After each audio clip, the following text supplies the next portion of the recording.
And we're going to be doing section 1.9 now, the coordinate plane, graphs of equations, circles. So the first thing we're going to start with is the distance and midpoint formulas. So what we'll find is that we have a formula for the distance between 2 points, x1, y1, and x2, y2. And here is our distance formula. And if you're thinking, where does this come from? Well, if we think about the example that we have here, find the distance, really, we can use the distance formula and just plug it in. But I'm going to show you a little bit more here. So we have -1, 3. So I'm just going to put these 2 points on 1, 2, 3, 4, 1. So when we're asked that question, we are actually trying to find the distance, and I do kind of the best I can with creating a straight line here, but between these 2 points, we want that distance. And this is the point -1, 3. And then over here we have the point 4, 1. And then what you want to see is, if I draw a straight line here, vertically, and a straight line horizontally, this right here is the point -1, 1. So it has one of the x values and one of the y values. I mean, it's literally, that's what the point is right there. And then what's happening, what the distance formula is really, is the Pythagorean theorem, a squared plus b squared equals c squared. Because you can see that right now we have a triangle. And if we were to think about the distance here from this vertical distance, we would do 3 minus 1, and that would tell us 2, that it's 2 units, which we can see. And if we were to do the same thing over here, like this, we're looking at the distance in the x direction. I mean, you can count it, 1, 2, 3, 4, 5, but it's the same as doing 4 minus a -1, subtracting the 2 x values, that gives us 5. So the idea here that you might be able to see is that if we were to use the Pythagorean theorem, 2 squared plus 5 squared needs to equal d squared, or this distance. But that's the same as d equaling the square root of that thing, which is what you actually see here in the distance formula. So what you'll see now when I do the distance formula for these 2 points is recognizing x1, y1, recognizing x2, y2, that what I'm going to do is do x2 minus x1, and oh look, that's that other thing that I just had, squared. And then I have y2 minus y1, and that's that other thing. Notice that one of them is positive, one is negative. We have 5, ooh, that's nice, 5 squared. Over here we actually have a -2 squared, but that is okay because that's a positive number. So we have the square root of 25 plus 4, which is the square root of 29. We cannot split that apart. That is not the square root of 5 plus the, or excuse me, it's not the square root of 25 plus the square root of 4. That is not something we can do. That is math illegal, math illegal. We can only separate using multiplication or division when we have those. So we have the square root of 29, and that is the distance. Since the square root of 25 is 5, and the square root of 36 is 6, the distance here, what we just found, is the distance between those 2 points. So actually, really what I should have is take a moment here and take off that squared, because while it's sitting there, it is just d. That actual distance is that. I was just, when I wrote it, was thinking about the Pythagorean theorem. But it is true that 2 squared plus 5 squared does equal d squared. And then, of course, the square root gives us d. So our answer for that distance there is the square root of 29. We're also going to talk about midpoint. Midpoint is pretty straightforward. It is literally just the middle of 2 values. So since those are the same 2 points that we just saw, I'll come back here for a second, and maybe I'll do some blue here. So our job is really just to find, that there's some value here, some value that is halfway between this point and this point. And so our job is essentially, what is that value, like, to find? So it's going to be somewhere here, you know, something like that. And we have a formula for that. It's literally just the average of the points. So of each coordinate, I should say. So you can see that it is simply x1 plus x2 over 2, comma, y1 plus y2 over 2. So if you want to go ahead and pause and see if you can get the two numbers, and then you take a look at your graph and see if that looks like about where it's sitting, that would be perfectly fine.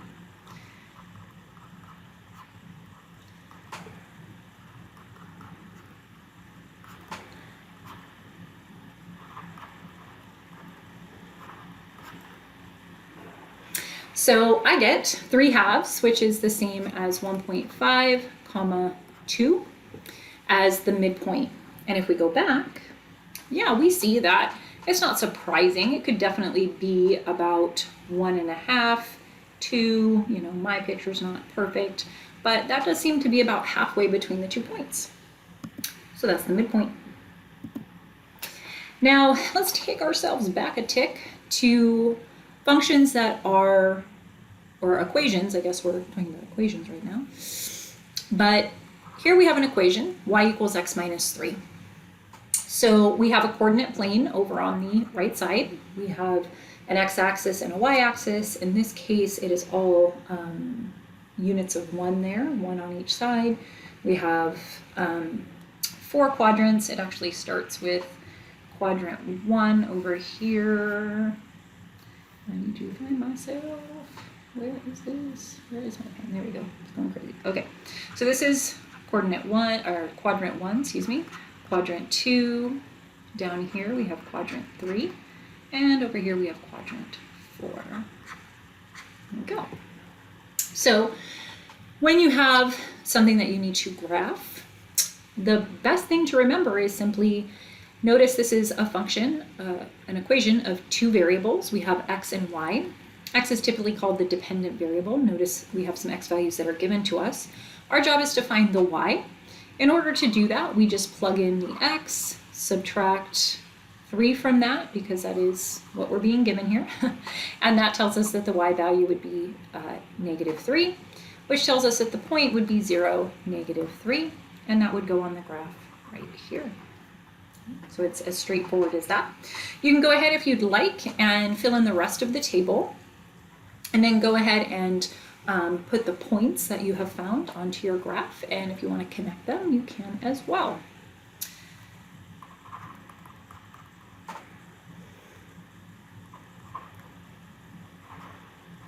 So I'm just plugging in that value, seeing what I get.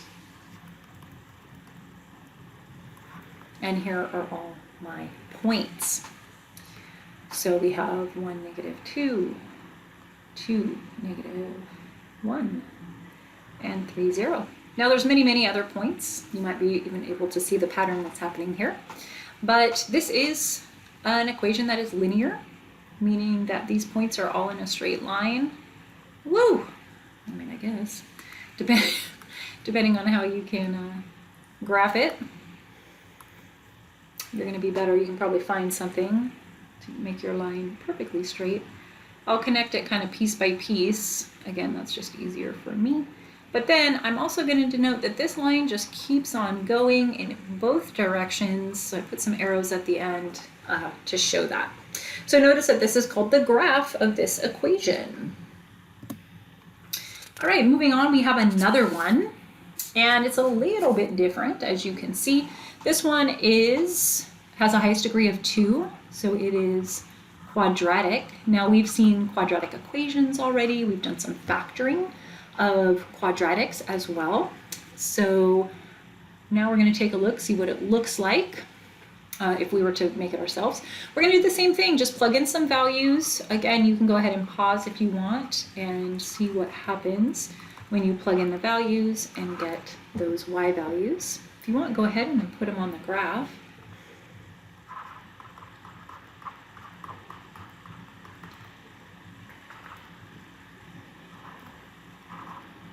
Always have to love plugging in 0.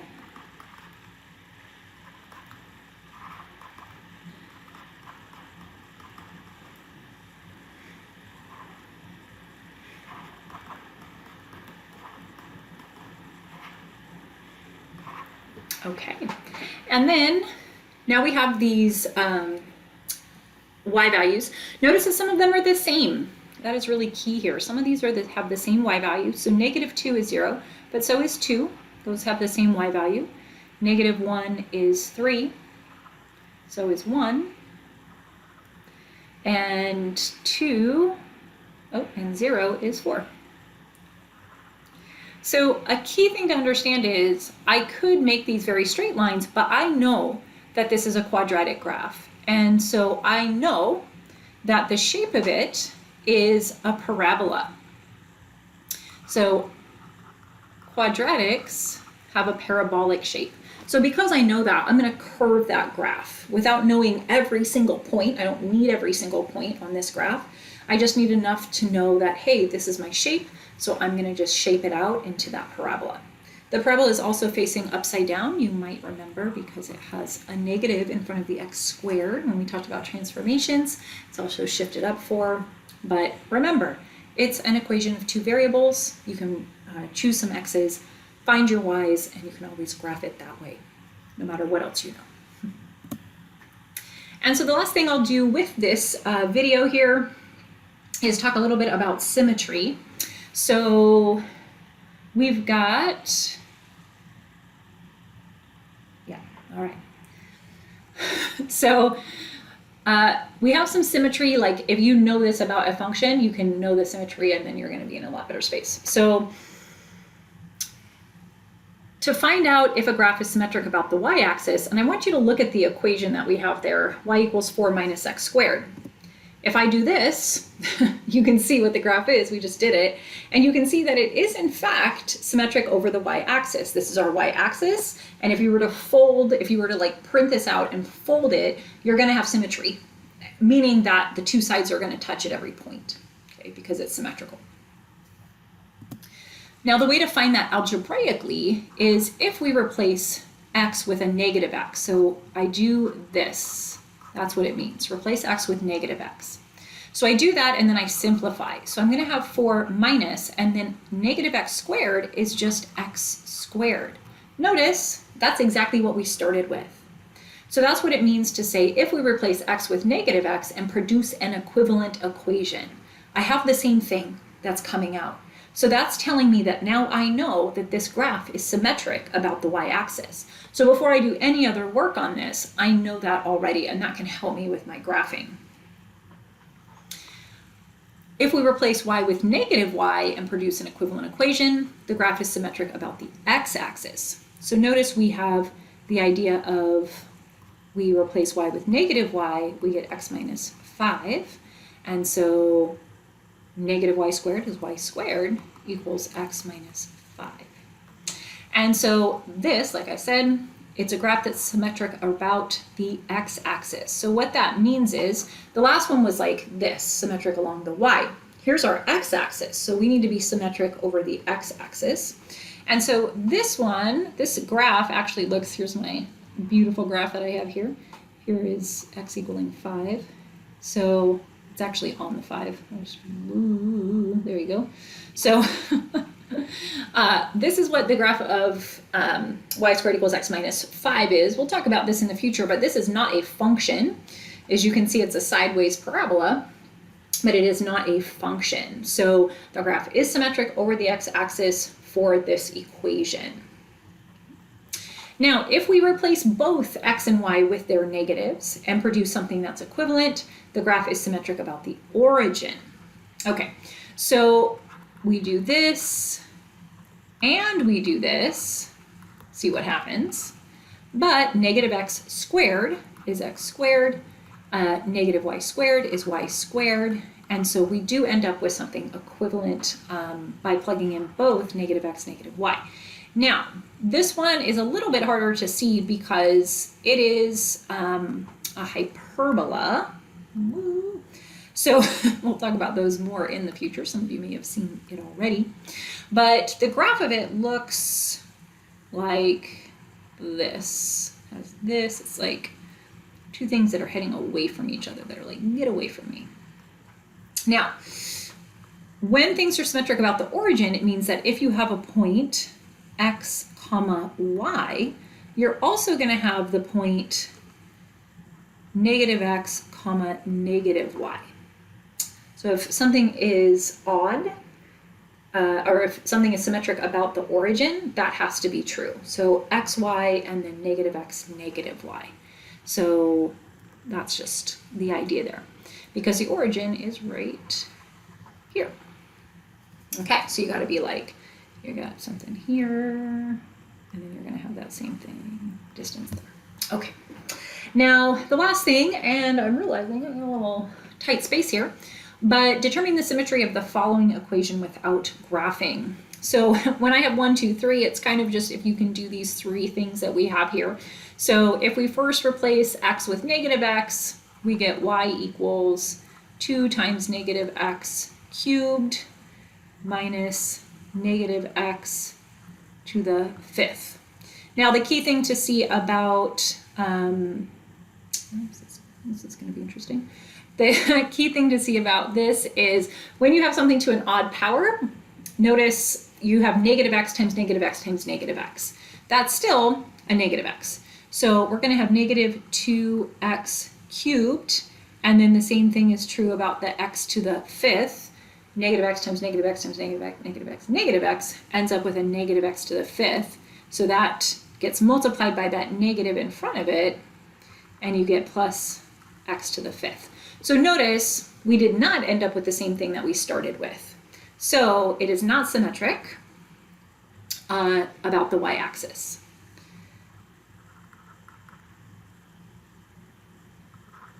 Again, I don't have a lot of space here, so I'm just going to say not y-axis. Same thing here, if we replace y, so we're going to have negative y, and then over here we'll have 2x cubed minus x to the fifth. So notice we get y equals negative 2x cubed plus x to the fifth. So again, notice we're not getting the same thing that we started with when we do that. So again, now not the x-axis, not x-axis. Okay, and then the last one, if you don't mind, I'm going to draw a line here. I got to think about my spacing. So I'll bring it up just to make our lives a little bit easier here. And if we replace both, so we're going to have negative y, we're going to have that, so I'm going to put in that I'm going to do the same thing. So I'm going to have the left side as I had it in number 2, I'm going to have the right side as I had it in number 3, or number 1. And so negative 2x cubed plus x to the fifth, if I multiply through by that negative, I get 2x cubed minus x to the fifth. So now, notice it is back to where it started. So what we have learned is that this is symmetric over the origin. Whoop. Okay, and that's kind of the first half of section 1.9. So before I finish this part that I just talked about, what I'd like to do is just show you that last example, y equals 2x cubed minus x to the fifth. So if we were to graph that, this is what it looks like. And what we found was that it's symmetric over the origin. So just to show you again what that looks like, or another example, it means that if we have a point like this, so here's a point on the graph of the 2x cubed minus x to the fifth. It's 0.5, 1/2, and approximately 0.219. What being symmetric over the origin means is that this point, notice it's just the negative of the first point, that point will automatically be on the graph as well. The positive x, positive y will have the negative x, negative y. Now conversely, you could also have, say for example, a point up here, and you're going to have that same point down here. So notice this would be a negative x, a positive y. This would be the positive x, negative y, and we'd be down here. We might be able to see a point. Let me see if I can find one here. Okay, is there anything pretty? Let's see. Okay, so notice we have negative 1.5. 0.884 is the y value. So over here, I should be able to find, there we are, positive x value and the negative on the y. So again, it just means that you're going to have the opposite x, opposite y from any point. You're going to have that point as well. So this is a program that we use called Desmos. Feel free to get it, desmos.com. We do a lot of graphing in this class, as well as, getting into the calculus. So it's good to get comfortable and to use it as a resource.